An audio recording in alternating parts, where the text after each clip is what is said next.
Human trafficking. According to the U.S. Department of State, human trafficking is currently recognized as the second largest criminal industry in the world.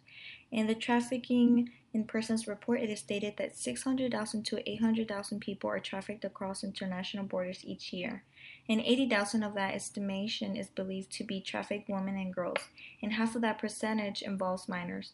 25% of all traffic victims are in Texas. As a result, Texas is ranked second on receiving human trafficking tips according to the National Human Trafficking Resource Center. Women, men, and children are all affected by human trafficking, and they are utilized for different means like slavery, sex, prostitution, and cheap labor. Women and children are reported to be a count of 11.4 million, and men are 9.5 million in human trafficking forced labor. The House Bill 10 was created to broaden the scope of prosecution towards those who coerce individuals into illegal sexual activities to deter those suspected of those crimes with a harsher punishment without a statute of limitation on those crimes of this nature. One macro issue is immigration. Immigration is a topic that continues to dominate U.S. politics. The country is divided on the issue. According to the Pew Research Center, 72% of Americans should have a way to stay legally and in the United States, while 27% of Americans believe immigrants should not be allowed to stay. Although the U.S. has laws to help immigrants come over legally, the laws are complicated and time-consuming. Texas is an entryway for many immigrants to come to the United States. It is a part of the Mexico and United States border and has many border towns. Texas is also a very diverse state as it is home to many people of different ethnicities, races, and sexes. In 2010, illegal immigrants accounted for 6.7% of the population in Texas. As a result of Texas being a border state as well as a place of diversity, it is ranked high in number when it relates to human trafficking victims. Many people come to America in research of economic freedom and to have better opportunities. Since immigration laws are so complex, people often take desperate measures to arrive in this country. Perpetrators of human trafficking often lure victims with promises of careers and opportunities only to confiscate their belongings and identification, to trap them into debt bondage and into positions where victims are sexually exploited. Immigration reform needs to happen so potential victims of human trafficking are able to come to America on their own and not rely on brokers and perpetrators to take advantage of them. There are too many legal complications when it comes to immigrating to the United States. There also needs to be a reform with the criminal justice system. Although Texas has passed the HB 10 bill where there needs to be more done to protect victims of human trafficking. Many victims fail to speak out when they are trapped in situations of trafficking because they fear the consequences of what will happen to them if they speak out about their unfortunate situations. Many fear that they will become deported or if they try to escape their family members could be harmed and abused.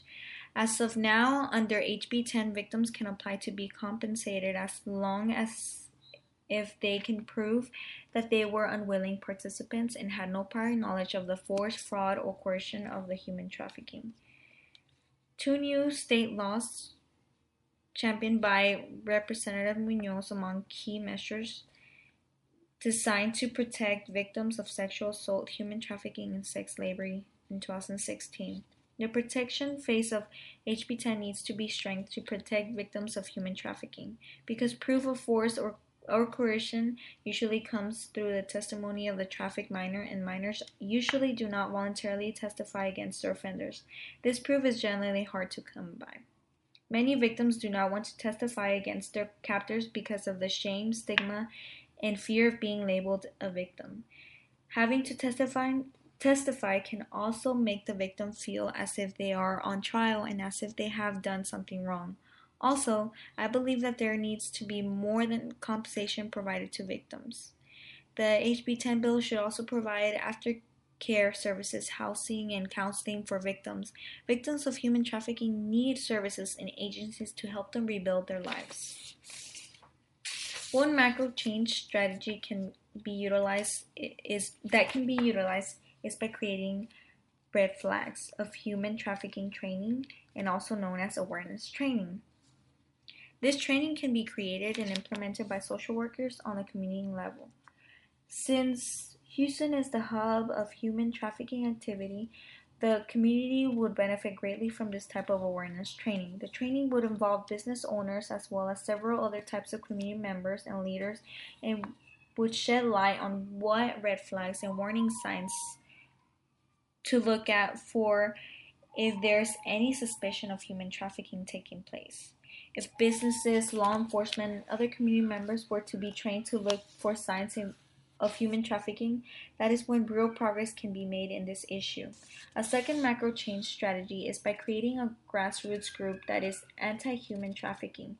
This effort will help to spread the word of this epidemic and also get more community members involved in combating human trafficking. The larger scale groups know about this world issue, the more can be done to minimize and eliminate it. Banding together and forming a group that is actively involved in spreading knowledge associated with human trafficking, people will be informed about this issue.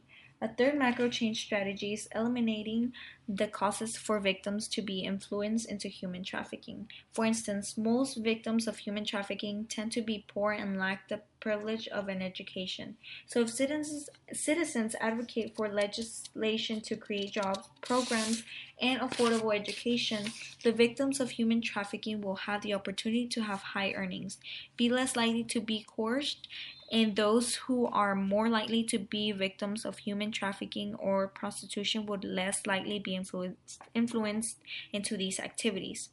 If the government eliminates the thought process of victims that consider human trafficking and the reasoning behind entering the practice, then we may be able to reduce human trafficking, thus making it no longer exist.